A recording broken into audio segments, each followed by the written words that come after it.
আগে মানুষ বলতো যে বাবার বাড়ি, শ্বশুর বাড়ি। তো তখন ভাবতাম কেন এই কথাটা বলে। তো এখন বুঝি, কারণ বাবার বাড়ি ঘুমায় থাকতাম সকালবেলা, মা ডাকতো তা উঠতাম না।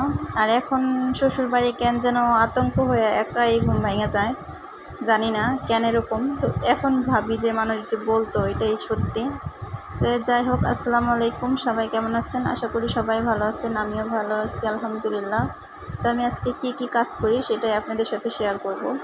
তো আমাদের কোরবানির গরু আছে বাড়িতে, তো এগুলো আমার শাশুড়ি করে। তো আমার শাশুড়ি একটু বেড়াইতে গেছে, তো এগুলো আজকে আমি করব, সেটাই আপনাদের সাথে শেয়ার করব। এখানে আমি খুদ নিলাম গরুর ফুটানোর জন্য। তো এগুলো হলো গরুর গোবরের মুইঠা, আমার শাশুড়ি বানাইছে এগুলো সব। এখানে ঘরে শুধু গরুর খাবার আর মানে লার্কি ছাড়া আর কিছু নাই। তো দেখেন, এগুলো আমি এখন ফুটাবো। শাশুড়ি থাকলে শাশুড়ি করে, আজকে সে বাড়ি নাই। তো এখানে ভুট্টা ভাঙা, ধান ভাঙা, আর ওইখানে দিলাম হলো আপনার খুদ সেদ্ধ, আর এটা হলো ভুসি। তো সব কিছু মিক্স করে রান্না করলাম। তো তারপরে ভাবলাম আজকে গরম প্রচুর, অন্য কিছু রান্না করবো, মাছ মাংস না। তো কিছু কলমি শাক আনলাম, তো সেটাই ভাবলাম রান্না করব। আর আম দিয়ে পাতলা ডাল রান্না করব, সেটা আপনাদের সাথে শেয়ার করব। তো এগুলো আমাদের হাতের ধানের চাল। তো দেখেন, কলমি শাকটা ভাজি করছি। তো রান্নাটা দেখাই নেই, কারণ অতটা সময় ছিল না। যতটুকু পারছি আপনাদের সাথে শেয়ার করছি। তো আজকে কলমি শাক ভাজি আর আম দিয়ে পাতলা ডাল রান্না করছি, সেটাই আপনাদের সাথে শেয়ার করলাম।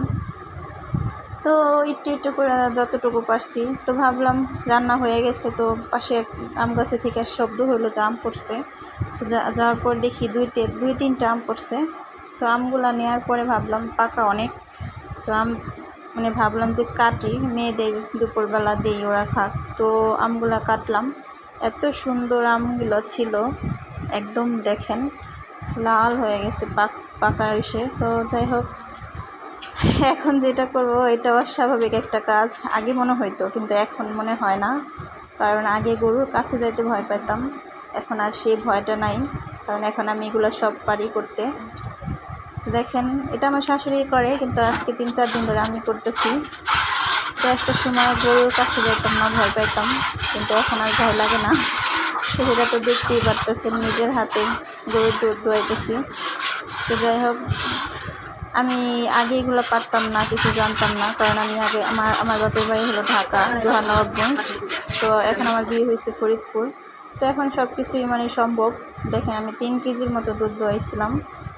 তো যাই হোক, আমার হয়ে যাওয়ার পরে আমি হাত ধুইতে যাই, দেখি যে একটা কুকুর কলে এতটা পরিমাণ পানির জন্য করছিল। তো ভাবলাম যে ওর পানি তৃষ্ণা লাগছে। তো আমি একটা বল ভরে পানি দিলাম। 1 বোল পানি দেওয়ার পরে দেখেন কতটা পরিমাণ পানি খাইছে। তো আপনারা সবাই চেষ্টা করবেন এই গরমে পশু পাখিদের একটু পানি এক জায়গায় রাখা দেওয়ার জন্য। তো যাই হোক, জানি না আপনাদের কেমন লাগছে, কতটা ভালো লাগছে। তো সবাই ভিডিওটা দেখবেন, সবাই কমেন্টে বলবেন কেমন হয়েছে। সবাই ভালো থাকবেন, সুস্থ থাকবেন।